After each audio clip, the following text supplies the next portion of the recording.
Hello everyone, welcome back to the channel. तो जैसे कि आप सभी को पता है कि यूपीएससी 2025 का नोटिफिकेशन आउट हो चुका है एंड साथ ही साथ इंडिया के अलग अलग states, for example Assam, then Orissa and other states के भी स्टेट पीसीएस के एग्ज़ाम अभी होने ही वाले हैं, जो कि अभी से आप अभी जनवरी चल रहा है, तो आप एक्सपेक्ट कर सकते हो with in the next 6 months बहुत सारे स्टेट्स के एग्ज़ाम हो जाएंगे अलॉन्ग विद यूपीएससी प्रीलिम्स।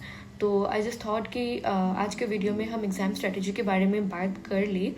और आप में से बहुत सारे लोग मुझसे बुकलेस पार्ट 2 भी पूछ रहे थे, बिकॉज फर्स्ट बुकलेस वीडियो में मैंने सिर्फ बेसिक बुक्स कवर किए थे, जैसे कि जीएस के जो बेसिक सब्जेक्ट होते हैं like geography, economics, then polity and history, मैंने सिर्फ उन्हीं के बारे में बात किया था। But I forgot to talk about CSAT strategy. तो आज के वीडियो में हम सी सेट के बारे में अच्छे से बात करेंगे एंड ऑल्सो मेन्स के जो छोटे छोटे टॉपिक्स होते हैं like society, governance, disaster management, internal security, then international relations, environment and ecology, science and technology, हम उन्हीं सभी के बारे में बात करेंगे।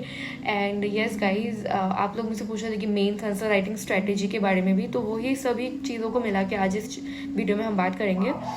एंड मैं आप सभी से बस यही बताना चाहती हूँ कि क्योंकि आप लोग मुझसे मेरे नोट्स मांग रहे थे फॉर मेन सब्जेक्ट, तो मैंने मेरे मेंस के एग्ज़ाम के ऑलमोस्ट 1 से 1.5 महीना पहले मैंने मेंस के सारे जो कंटेंट है मैंने प्रिपेयर किया था। मैंने तभी से प्रिपरेशन करा था।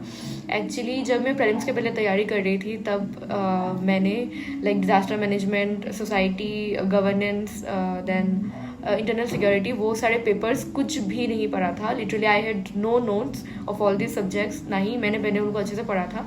तो मैंने बस वन मंथ या 1.5 मंथ के गैप में ही उन सब्जेक्ट्स को प्रिपेयर करा था and thankful I was able to secure good marks in that. तो वो मैंने कैसे किया था वो भी इस हैक आज मैं आपको इस वीडियो में बताऊंगी। सी सेट का बस एक ही स्ट्रेटेजी है, that is practice more questions and practice a lot of UPSC PYQ questions, answer analysis करो एंड टाइम में अपना आंसर सॉल्व करो। यूपीएससी पीवाईक्यू आप गूगल में सर्च करोगे तो आपको मिल ही जाएगा, आप वहाँ से देख सकते हो। बट अगर आप उनमें से हो जिनको मैथ सॉल्व करने में बहुत ज़्यादा दिक्कत आती है, तो आप लोगों के लिए ये वाला बुक आप रेफ़र कर सकते हो, क्योंकि ये इंटरनेट में बहुत ज़्यादा वायरल है। इसको मैंने इसलिए ख़रीदा था सो दैट मेरा कैलकुलेशन टाइम मैं इंक्रीज़ कर सकूँ, क्योंकि मैं आंसर सॉल्व तो कर लेती थी बट मैं ट्रेडिशनल मेथड से करती थी, जो थोड़ा ज़्यादा टाइम कंज्यूमिंग होता है। सी सेट क्वालिफाई करने के लिए कैलकुलेशन स्पीड को इंक्रीज करना बहुत ज़्यादा इंपॉर्टेंट है। तो इस बुक में सारे जो टिप्स एंड ट्रिक्स दिए हुए होते हैं, आप उसको अच्छे से सीख लोगे तो आपका कैलकुलेशन स्पीड 100% बूस्ट हो जाएगा। And also you can refer to this inspector Chalisa book, जहाँ पे बेसिक कैलकुलेशन है। जो बिगिनर को बेसिक कैलकुलेशन में भी बहुत दिक्कत होता है तो वो इसको ज़रूर देख सकते हैं। एडिशन, सब्सट्रैक्शन, मल्टीप्लिकेशन के सारे टिप्स एंड ट्रिक्स दिया हुआ है, which is very useful and सभी कॉम्पिटेटिव एग्जाम के लिए यूजफुल है। नाउ टॉकिंग अबाउट एथिक्स, जो कि एक बहुत ज़्यादा इंपॉर्टेंट पेपर होता है, क्योंकि एथिक्स में आप अच्छा स्कोर करोगे तो आपका मेंस एंड इंटरव्यू क्लियर होने के चांसेस बहुत ज़्यादा बढ़ जाते हैं। तो इनिशियली मैंने ये बुक लिया था, बट यहाँ पे सब कुछ पैराग्राफ में लिखा हुआ है, डायग्राम्स नहीं है, कुछ नहीं है, तो ये बुक कोई काम का नहीं आया। एथिक्स का मैंने कंप्लीटली स्क्रैच से स्टार्ट किया था and it took me around like 2 to 3 weeks to complete whole ethics syllabus. And इस वजह से मैंने शॉर्टकट लिया था, जो कि मैंने कोचिंग मटेरियल फॉलो किया था। And talking about UPSC vision का मटेरियल अभी तक मार्केट में सबसे बेस्ट है, क्योंकि वहाँ पे एकदम कन्फाइंड वे में सब कुछ, सब एस्पेक्ट्स अच्छे से कवर किया होता है, पॉइंटर्स में दिया होता है, एंड केस स्टडीज कैसे लिखने होते हैं वो भी दिया हुआ होता है। तो इससे क्या होता है, बहुत ज़्यादा हेल्प हो जाता है। And I got this booklets from booknet.in, जो कि मैंने आपको पहले वीडियो में बताया है। एथिक्स का सिलेबस कंप्लीट करने के साथ साथ एथिक्स में आंसर राइटिंग सीखना एंड केस स्टडीज को डिकोड करना भी सीखना बहुत ज़्यादा इंपॉर्टेंट हो जाता है, क्योंकि एथिक्स में जब हम आंसर लिखते हैं वो नॉर्मल जीएस के आंसर से थोड़े डिफरेंट होते हैं एंड उसका फॉर्मेट डिफरेंट होता है। तो इस वजह से आप एक सॉल्व पेपर ले सकते हो, जो कि यूपीएससी पीवाईक्यू जो प्रीवियस ईयर में कितने कितने क्वेश्चंस आए हैं आप उसको चेकआउट कर सकते हो एंड मॉडल आंसर्स देख के आप आंसर राइटिंग प्रैक्टिस कर सकते हो। सो किरण पब्लिकेशन का ये जो बुक है वो 2013 से 2023 का 10 ईयर्स का कंप्लीट पेपर देता है, जिससे आपको एक ओवरऑल आपको आइडिया मिल जाता है कि आंसर कैसे लिखने होते हैं। To tackle different type of questions you need to know the answer structuring first. तो यहाँ पे हर क्वेश्चन के साथ साथ वो एक आंसर स्ट्रक्चर दे देते हैं, जिसको आप पढ़ के एक आंसर, अच्छा आंसर लिख सकते हैं। हर पेपर या हर सब्जेक्ट के लिए पीवाईक्यू एनालिसिस बहुत ज़्यादा इंपॉर्टेंट हो जाता है। एथिक्स के लिए तो बहुत ज़्यादा इंपॉर्टेंट है, क्योंकि एथिक्स बहुत ज़्यादा स्कोरिंग है। So keeping this limited resources you can complete your ethics syllabus in a short span of time. So if you wish to check this book out, I will tag the product or provide the link in the description, so you can definitely check this out. Talking about the minor and GR subjects, for example science and technology, disaster management, internal security, international relations या फिर society governance, तो इनके लिए भी मैंने coaching material ही follow किया था। आप जैसे कि देख सकते हैं विजन का मटेरियल ओनली 30 to 40 पेजेस का मटेरियल है। तो 1 से 1.5 महीने के गैप में ही मैंने ये सारे सब्जेक्ट स्क्रैच से पढ़ना स्टार्ट किया था, कंप्लीट भी कर लिया था। एंड इन सभी बुकलेट्स को मैंने लिया था सचिन भैया की शॉप से, जो कि दिल्ली में उनका शॉप है, booknet.in वेबसाइट से आप ऑर्डर कर सकते हो। क्योंकि मैं जो भी टेस्ट सीरीज मंगवाती मंगवाती थी मैं उनके दुकान से ही मंगवाती थी। एंड मैंने आप लोगों को पहले शायद उनके बारे में बताया भी होगा, क्योंकि मैं तो गुवाहाटी में रह के मैंने प्रिपरेशन किया था, बट उनके शॉप से मैंने ऑर्डर किया था तो मुझे ईजिली मिल जाता था, क्योंकि बाकी सब जितने भी शॉप्स है वहाँ पे कैश ऑन डिलीवरी वो लोग ऑफर नहीं करते, बट उनके दुकान पे आपको कैश ऑन डिलीवरी मिल जाएगा। एंड काफ़ी उनकी अच्छी कस्टमर सर्विस है, क्योंकि सारे कोचिंग मटेरियल ऑनलाइन अवेलेबल नहीं होता है एंड दिल्ली जाना हम सबके लिए पॉसिबल नहीं है, तो उनके शॉप से हम इजीली मैं ऑर्डर कर लेती थी। और उन्होंने अभी कस्टमर सर्विस का व्हाट्सएप चैट ऑप्शन भी डाल दिया है, तो आप उनसे इजीली कनेक्ट भी कर सकते हो। ऑल्सो गाइज ये वीडियो स्पॉन्सर्ड नहीं है, तो मैं बस आप लोगों को हेल्प करने के लिए आपको इन्फॉर्मेशन बता रही थी, सो आप लोग चेक जरूर करना। लोगों के मुझे बहुत ही रिपीटेड डीएम्स आ रहे हैं in Instagram, in emails and text, Telegram, हर जगह पे, कि मतलब अभी तो टाइम बहुत लिमिटेड है, तो अभी हम रेफरेंस बुक पढ़ के इतने सारे नोट्स कैसे बनाएं, क्योंकि note making is very time consuming. And notes को बनाओगे तो सही, बट उसको रिवाइज भी करते रहना है, अदरवाइज नोट बनाने का क्या ही फायदा। तो इस वजह से जैसे कि अगर कोई 2026 या 2027 के लिए प्रिपेयर कर रहा है, वो लोग अभी से धीरे धीरे से अगर नोट्स बनाएंगे हर एक पर्टिकुलर टॉपिक का, तो उनके लिए वो बेनिफिशियल होगा। बट अगर 2025 का अगर अटेम्प्ट दोगे, इस साल आप एग्जाम दोगे, तो अभी आपके पास टाइम नहीं है नोट मेकिंग का। तो इस वजह से ये शॉर्टकट आप यूज कर सकते हो कि आप कोचिंग मटेरियल को आप फॉलो कर सकते हो। During my state PCS, that is during APSC examination last year, जब मेरा मेंस का एग्जाम था, तो मैंने क्या हुआ था, मैंने मेंस का इतना पर्टिकुलरली अच्छे से प्रिपेयर नहीं किया था, मैं प्रीलिम्स में ही ज्यादा मैं फोकस कर रही थी। एंड जब मेरा प्रीलिम्स निकला, आई वाज क्लूलेस कि अभी मैं मेंस का क्या करूंगी, तो मुझे बहुत ज़्यादा एंग्जाइटी अटैक्स आ रहे थे।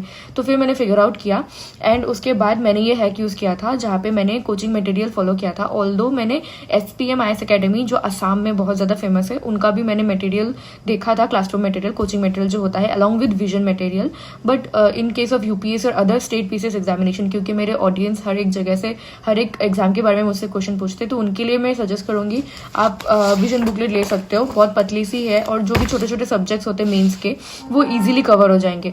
2 months टाइम इज इनफ अगर आप मेंस रिलेटेड एग्जाम अगर आप प्रिपेयर कर रहे हो तो उस चीज का आप हैक यूज कर सकते हो। अगर मैंने 1 या 1.5 महीने में नया से स्क्रैच से स्टार्ट करके मैंने एग्जाम निकाल दिया है, तो आप समझ सकते हो कि मैं अपने पर्सनल एक्सपीरियंस से बोल रही हूँ कि मोटे मोटे रेफरेंस बुक पढ़ के नोट्स बनाना टाइम कंज्यूमिंग है, और वो पॉसिबल भी नहीं है इस टाइम पे। तो जो शॉर्टकट आप यूज कर सकते हो, इससे भी आपको ऑब्वियसली अच्छे मार्क्स आएंगे, क्योंकि मेरे भी आए थे। It's just that you have to master answer writing tactics. Answer writing अच्छा करोगे, कंटेंट तो आपको यहाँ से मिल ही जाएगा, तो वो इजीली हो जाता है। तो आई होप आज का वीडियो आप लोग के लिए बेनिफिशियल रहा होगा। तो इस सीरीज में, इस वीडियो में हमने बुक लिस्ट पार्ट 2 का जितना भी सोर्सेस था वही हमने डिस्कस कर लिया है, क्योंकि बेसिक बुक्स मैंने पहले आपको पहले वाले वीडियो में बता ही दिया था, जो कि हम रेफरेंस बुक पढ़ते हैं, वो सभी लोग कॉमनली पढ़ते हैं, that is spectrum, political Laxmikanth हो गया, वो सब तो पढ़ते ही है। बट छोटे छोटे जो बुक्स है, जैसे कि इंटरनल सिक्योरिटी, ये सब का भी मैंने बुक परचेज किया था। ये कौन सा वाला है, मैग्रो हिल का कुछ था, किसी आईपीएस की, कोई आईपीएस सर ने लिखा होगा कोई बुक, वो भी मैंने लिया था, बट वो सब कोई काम का नहीं आया था अल्टीमेटली एग्जाम के टाइम पे। तो मैंने तो कोचिंग मटेरियल पे ही रिलाई किया था, एंड कम time I was able to complete all the syllabus of all the subjects, particularly for mains. And बाकी तो आंसर राइटिंग के ऊपर डिपेंड करता है, वो आप अच्छे से रिगोरसली प्रैक्टिस करोगे विथ टाइम, तो वो भी इजीली हो ही जाएगा।